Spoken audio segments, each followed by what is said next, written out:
ये कहते हैं कि आपने अलग तरीके से राजद्रोह को देशद्रोह बनाकर लाए। मैं सभी सदस्यों को विनंती करता हूं कि मेरी बात आप ध्यान से सुनिएगा मान्यवर। पहले आईपीसी की धारा 324A में जो शब्द प्रयोग था सरकार के खिलाफ, सरकार मतलब एस्टैब्लिशमेंट और व्यक्ति अंततोगत, अब बीएनएस में धारा 152 में भारत की संप्रभुता, एकता और अखंडता के खिलाफ जो करेगा उसको देशद्रोही माना जाएगा। बड़ा स्पष्ट कर, सरकार की जगह भारत शब्द प्रयोग लाया। भारत तो उनको पसंद ही नहीं आता है नाम, मगर मैं क्या कर सकता हूं, ये देश का नाम ही भारत है मान्यवर। भारत के खिलाफ जो करेगा, भारत की संप्रभुता, एकता और अखंडता के खिलाफ करेगा, उसके खिलाफ ये धारा 122 लाई जाएगी। टेररिज्म की डेफिनेशन दी है, आतंकवाद की व्याख्या। कल लोकसभा में कुछ सदस्यों ने कहा कि इसका दुरुपयोग होगा। भाई मुझे एक बात समझ नहीं आता है कि देश का संसद टेररिज्म के खिलाफ कठोर कानून बना रहा है, तो मेरे मन में भला क्यों भय जागे? मेरी तो सुरक्षा होगी अगर मुझे टेररिज्म नहीं फैलाना है तो। भय किसके मन में जागेगा मान्यवर? किसके मन में जागेगा भाई? कराने वालों के मन में जागेगा।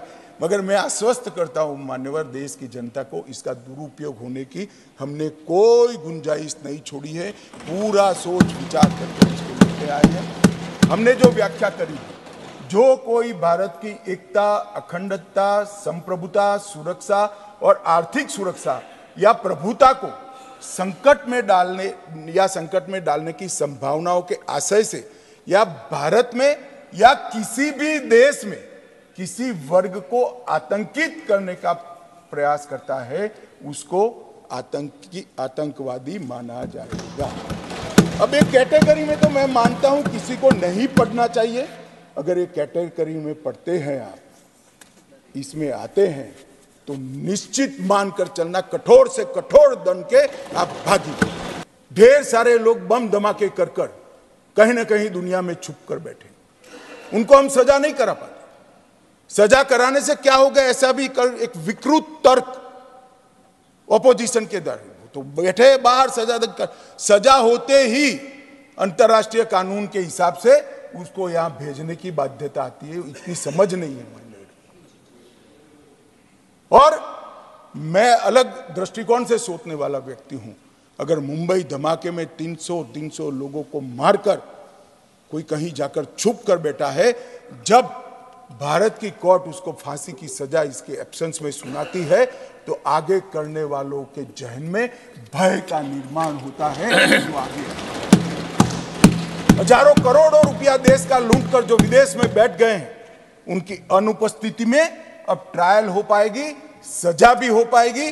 और अगर इसके सामने आपको अपील करनी है तो यहां आइए, सरेंडर करिए भारत के न्याय के सामने और फिर अपील करिए।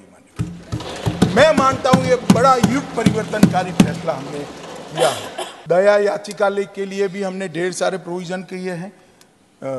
उच्चतम न्यायालय की अपील खारिज होने के 30 दिन में दया याचिका आप कर सकते हो।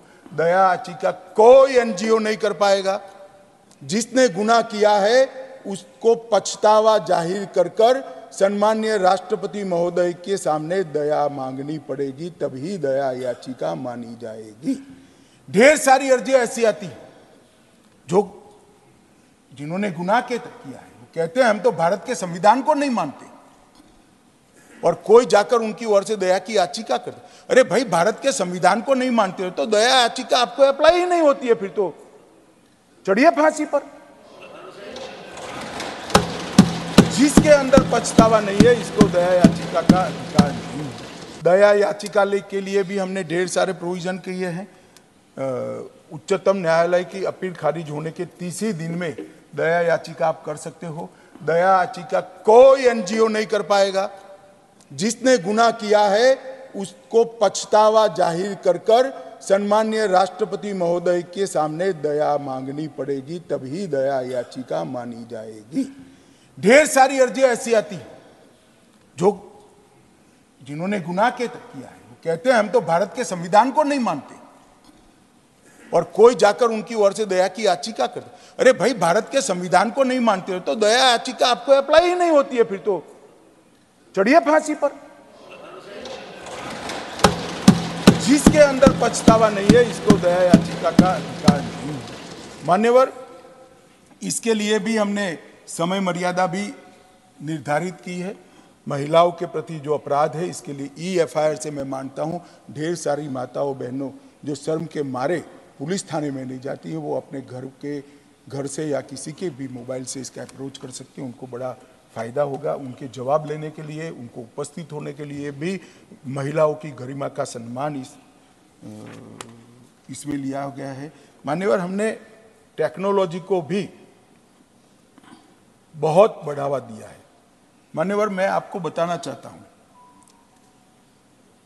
क्राइम सीन, इन्वेस्टिगेशन और ट्रायल, ये तीनों चरण में टेक्नोलॉजी को हमने कंपलसरी भी किया है और कानूनी जामा भी पहना है।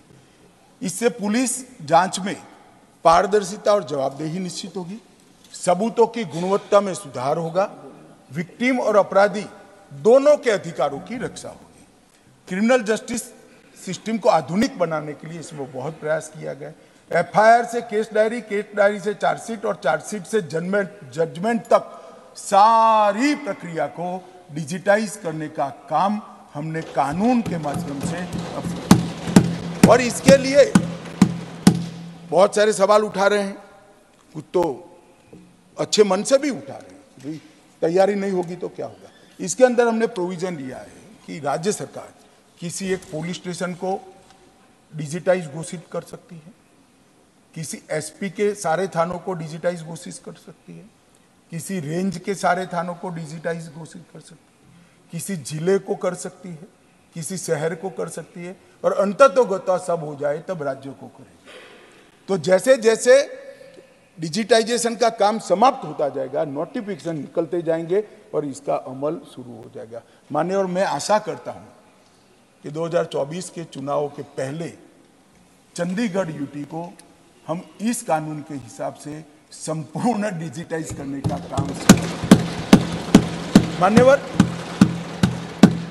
सभी पुलिस थानों और न्यायालयों में एक एड्रेस होगा, ईमेल एड्रेस रजिस्टर होगा, फोन नंबर और बाकी सारी चीजों का डेटा रखा जाएगा, और SMS भेजने के बाद SMS खुला है या नहीं खुला है वो भी रजिस्ट्री में ऑटोमेटिक कंफर्म हो जाएगा। इस प्रकार के सॉफ्टवेयर को भी हमने निर्माण कर लिया है, तो किसी को भागने की किसी नौबत आएगी। मान्यवर, ऑडियो वीडियो रिकॉर्डिंग अविलंब मजिस्ट्रेट के सामने उपस्थित करने का प्रावधान किया है। फॉरेंसिक साक्ष्य एकत्रित करने को रिकॉर्डिंग करनी है, वो रिकॉर्डिंग भी तुरंत रखना पड़ेगा, रिपोर्ट बाद में देंगे। और पुलिस जांच के दौरान किसी भी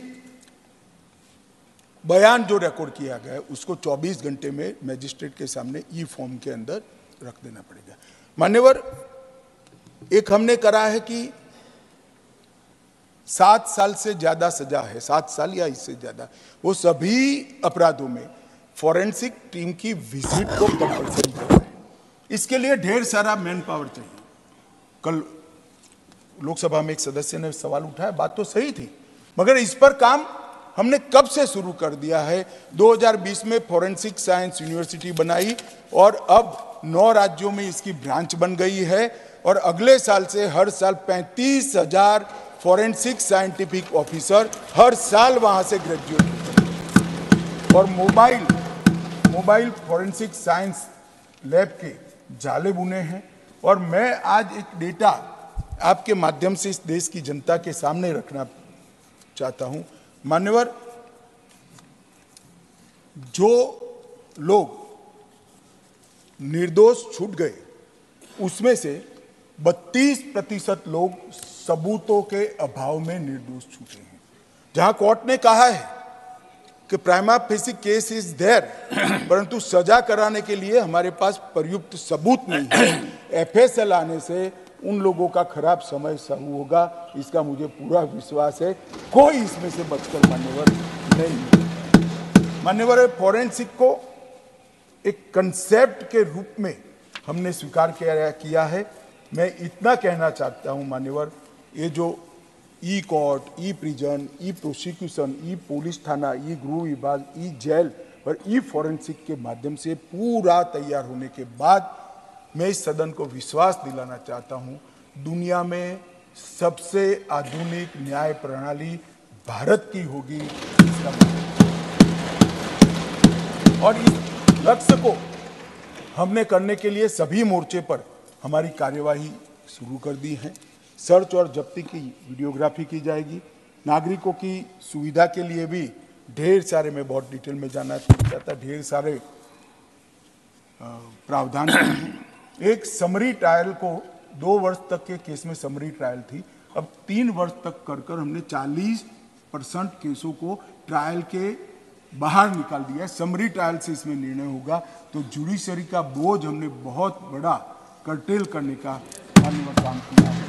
और सिविल सर्वेंट के विरुद्ध जब कोई भी केस होता था सरकारी कर्मचारी के खिलाफ, तो उसके लिए राज्य सरकार की मंजूरी चाहिए, मगर मंजूरी भी बाबुओं को ही देनी थी, तो कभी देते ही नहीं थे।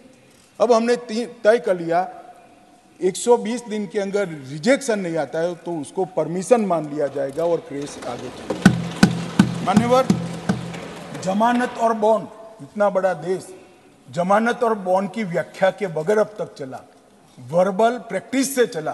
पहली बार हम जमानत और बॉन्ड दोनों को कानून के अंदर डिफाइन कर रहे हैं। अंडर ट्रायल कैदियों के लिए भी, जैसा मैंने आगे कहा, 1/3 कारावास काट चुके हुए कैदी पहली बार के गुनहगार, और कितना भी गुनाह किया 50% कारावास होगा तो उसको जामीन दे दी जाएगी।